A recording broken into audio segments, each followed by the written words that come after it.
saya memberikan semua makanan ego saya, tetapi saya tidak menemukan diri saya yang sejati gitu. Makanya di situ mudah lelah, gampang marah, gampang kecewa, Mas. Jadi istilahnya sangat iritasi lah terhadap segala sesuatu yang saya sadar bahwa udah nggak bener nih gitu.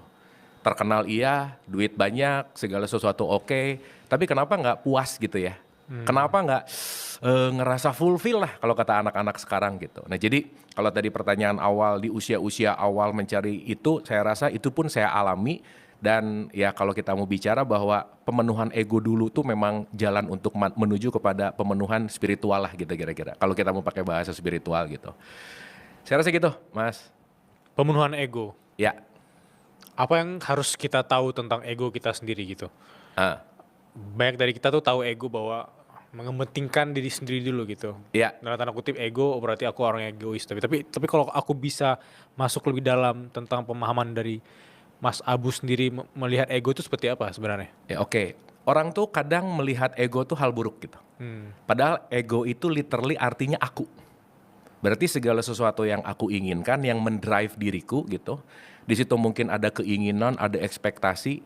Yang akhirnya adalah ketika aku hidup, yang dimana menggunakan ego untuk hidup sebagai alat. Ini kebalikan nih. Dimana ego yang menggunakan aku, sehingga aku terus ngasih makan ego gitu. Ya. Contoh, saat satu panggung nggak puas ke panggung yang lain, saat satu rupiah nggak puas dengan rupiah yang lain, itu akan mencari sesuatu yang looping. Mungkin kalau bahasa yang keren disebut hedonic adaptation gitu. Ya. Jadi saat kita punya sesuatu, dapat sesuatu, nggak puas, next on, itu kayak red race gitu, muter terus. Nah, pada akhirnya ketika ego si diri palsu ini terus dikasih makan, si diri yang asli ini akan kelelahan dan diri asli ini akan kelaparan gitu ceritanya. Sehingga kita pengen cari terus ekspektasi kita, keinginan kita menggapai, mencapai, meraih, tapi tidak terasa utuh gitu Mas bahasanya. Sehingga ego itu kalau kita bicara, kenapa tadi saya bilang nggak semua ego buruk? Karena kita mau melakukan ini juga pakai ego gitu Mas. Ya. Karena drive-nya adalah keinginan gitu. Tetapi ego sama seperti pisau. Pisau bisa membuat orang luka, atau pisau bisa membuat masakan, sehingga masakan itu bisa mengenyangkan dan baik buat orang lain gitu.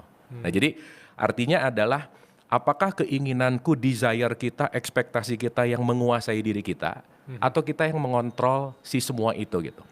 Saya kasih contoh analogi lebih sederhana, mungkin katakanlah di dalam ego itu ada partikel pikiran misalnya.